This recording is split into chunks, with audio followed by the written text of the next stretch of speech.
Hi everyone! We're continuing my custom Loungefly collection up close and personal. Today I'm doing Paranorman and Spongebob. So eeny meeny miny mo, let's do Spongebob first. I feel like I always say, I love this bag, but I think I'm just partial to all my bags, hence why they're in my collection, right? This one, what did you start out as? I don't even remember. Normally I like to go over the print first, but I'm just so curious because clearly I don't use my bags. I don't even know if I've ever even worn this one yet, but yes, Under the Sea, it was a Little Mermaid bag. Okay, we're jumping ahead. So this started out as a Little Mermaid Ariel bag, purse, whatever you want to call it. This was another one that I had to customize that nameplate. I actually have fun customizing these nameplates. Look, I love how it says Nickelodeon. I always try and mimic the logo of whatever fandom I'm doing. I could have wrote SpongeBob, but I had like a Rugrats backpack, and on it, on the thing, it says Nickelodeon. So hence Nickelodeon. We'll put the network on there. I believe I got this fabric from Itchin' to Get Stitchin', and they had different color backgrounds, but the black just spoke out to me. On this purse, all these handles, they used to be purple. Since the background of the fabric was black, I could have kept it purple technically because it is purple like throughout the print. But for some reason, I had black leather paint and I just like the vibe of it. So this is the new strap for the bag. Previously purple, now it's black. And I do have these gold chains that come with it. To match the gold hardware, you just clip it onto the sides of the bag. This purse was actually super simple to customize. All the seams are pretty straightforward. Here is the back of the bag.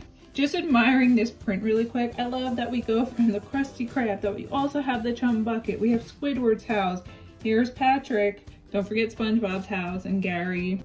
If my memory serves me correctly, this was plain purple, so I didn't technically have to customize it. However, when I was working on it, my little picker that I used to like tuck everything in, the metal part, skipped and it scratched the bottom of the bag. So at that point I was like, I guess we're customizing it.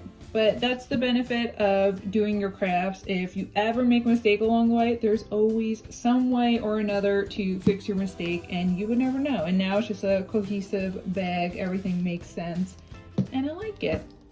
It is one of those bags though that we don't have like a piping to separate the panels from the zipper teeth. So I did have to be super careful to not get glue on the teeth as always. Otherwise you run the risk of it being hard to open or close. Luckily this bag I didn't run into that issue. So in here with the lining you can see we do have an inside zipper pocket. I always appreciate that. It's a spacious purse. Let's put this aside and check out Paranorman. Super duper cool. So not only did I customize the nameplate, but this is one of the bags where I customized the actual fabric. Google images, find a background, attach said images to background, print on fabric.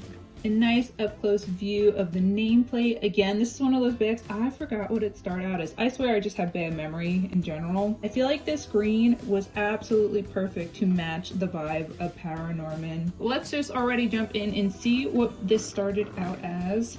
Holy moly, I forgot about the doghouse backpack.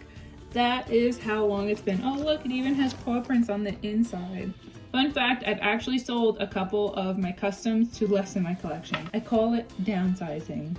Turning it to the side, this is one of those keychains that I customized on Amazon. I think it was only like a couple bucks shipped, but you get to pick out an image that you want and you can have it on both sides. So that's what I did. And then I just went over it, I think with Mod Podge or some sort of clear protecting coat. So that way it's kind of scratch resistant or at least gives a little longevity to its life. Check out the top of the bag and swing it around to this side where you got most of the characters popping up.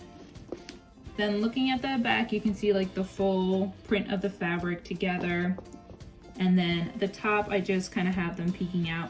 Now I will mention, this bag came with that dip. And normally if you push along the wonky seam and you have a hot blow dryer blowing air on it, you can get that wonkiness out. However, this bag, that wonkiness would not come out. So it was either return the bag, not use it, or just YOLO, and that's what I did. So this dips because the bag naturally dipped that way. If you ever customize a bag and there's wonky seams, you either gotta fix the wonky seams or live with it, and I chose to live with it. And then of course the bottom of the bag. So I customized this. We can only assume that the dog house print continued onto this bottom panel. Checking out the inside, tons of puppy prints, and I have an inside zipper pocket. So here's the custom wallet for Paranorman. I typically like to make custom wallets for every sort of fandom that I make, but if you notice, Spongebob didn't have one. I did have a couple in my collection, but I did end up either giving them away or selling them. So that bag currently doesn't have a matching wallet, but Paranorman does. So 2 more down in my collection that we've checked out up close.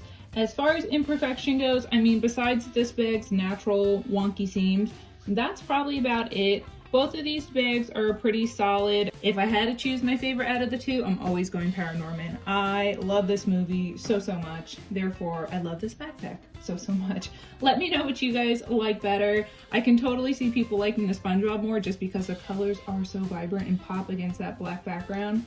As always, thanks for hanging out with me today. If you want, feel free to like and subscribe. And until next time, bye friends.